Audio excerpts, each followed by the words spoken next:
Hey, it's me, Hrishikesh, Kannan, popularly known as Hrishikesh. Subscribe to my YouTube channel and hit the bell icon now to get the latest videos and get taken into a world of entertainment, culture, sport, business, and current affairs. Hi, Hrishi. How are you? Great to meet you, Laura. Great to meet you too. You know, Miss Marvel is really enjoyed by all of us in India. We found it fascinating that an American music composer, which is yourself, would get the Indian classical elements so right. I mean, so well done on that. Would you tell us about working on that series, which is almost like a precursor to this movie? Yeah, thank you very much for that. And I can tell you that it's from collaboration because I had to have fantastic South Asian musicians whispering and screaming and working with me in order to get that. And it means a lot to me that you say that because I think I'm a musically curious person, but I don't want to presume that I know something about a musical culture. And the thing about Indian classical music is, of course, it's a complex and complete and thorough and magnificent musical tradition. There's no way that I could come in with a vast knowledge of it without having studied it. So I had a number of really amazing collaborators who guided me through that process and who contributed in many ways compositionally to that project. Raginder, a fantastic violinist from Pakistan, Ganavia Doratswamy, who is an Indian Carnatic singer who helped me, Rasika Shekhar, beautiful Bansuri flute player, and others as well. So it was through their voices and their collaboration that we were able to even approach authenticity. Yeah, I mean, considering Western classical has this form of notations, you can write down the notations. Indian classical doesn't have that. Yeah, I know it's a learned tradition. It's kind of like, it is like jazz in some ways. I mean, jazz is notated in Western music, but then all the things that you do in the middle are not. And learning all what we call melismas, the various ways that music moves and the ornamentation, it's complicated and it's also, inspiring. So, with Miss Marvel, there was the Indian and the Pakistani side, Yeah, the superhero stuff, as well as the regular teen stuff that you yeah, had to represent. that's right. Will the Marvels be a continuation to that, Laura, or is it just the superhero stuff that you're dealing with now? I think it's its own thing. I mean, listen, introducing Kamala was different because so much of the series took place, dealt with the partition, dealt with the pain of the partition and how that affects so many, every family, in South Asia.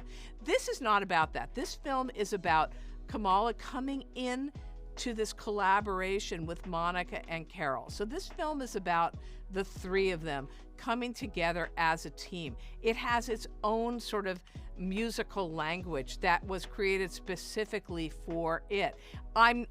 There are moments where we harken back to some of that and when relevant, but it focuses on the present and the future for our beloved heroine.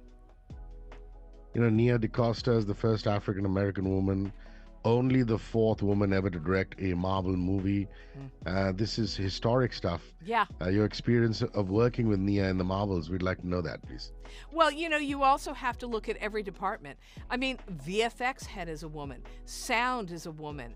All across the board, you have women who are working in professions where it's very unusual to see them. So it is historic. And I think the MCU, that Marvel has been really, really good at bringing in diverse crew to support diverse storytelling. I know a lot of people who saw Ms. Marvel said they felt seen for the first time in their lives, and not just South Asian people, but people who felt othered and outside of the MCU.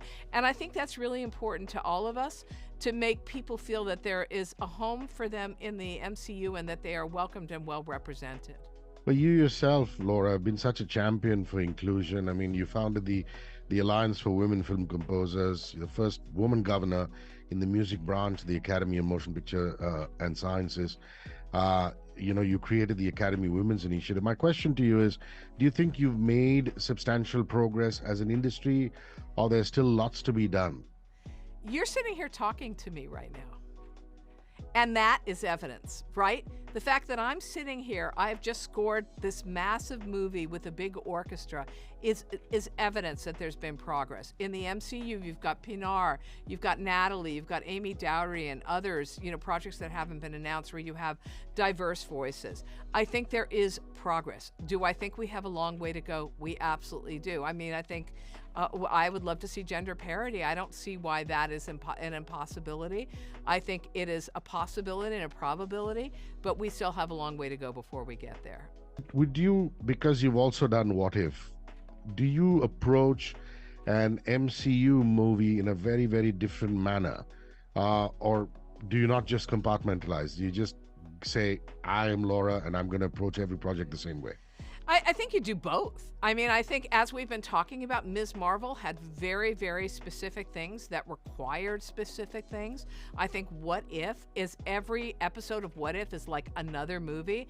And so every episode of that show requires a different concept for the score. I mean, that one is really, is very much like that. I think I did a score, another score like that for HBO called Lovecraft Country.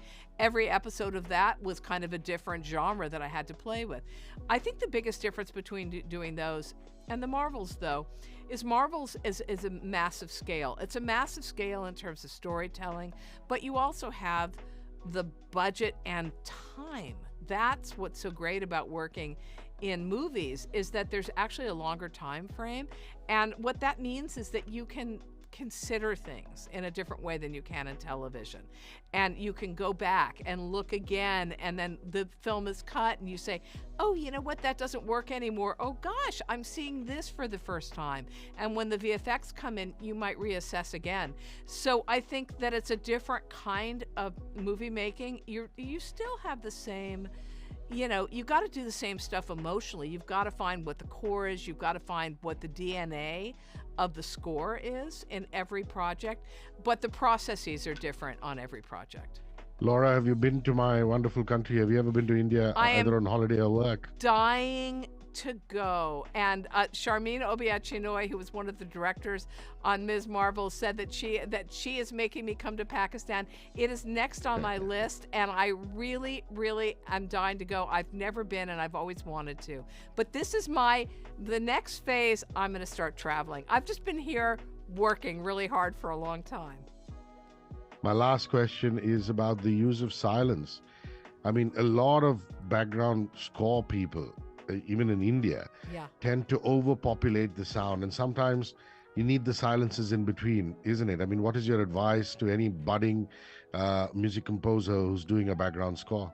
It's interesting. Nia is a big proponent of silence, and she pushed for it in places where it was against my instincts, interestingly enough. Everybody has a different sort of way of approaching, but I think you're right.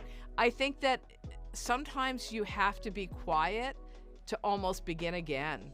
And especially in these kinds of films, because they have to build in a certain way, sometimes silence and a reset is a really, really important thing to do. And I think that you've got to look at a film and decide if it needs music and where it needs music. I mean, almost every film does need music, but where it needs music is called, it's called a spotting session. It's where we spot where the music should be.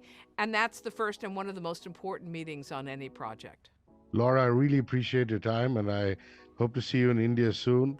Keep giving us joy. I will call upon you when I go, and I will, I promise. Keep giving us joy with your wonderful music. Thank you very so much. Cheers. Thank you.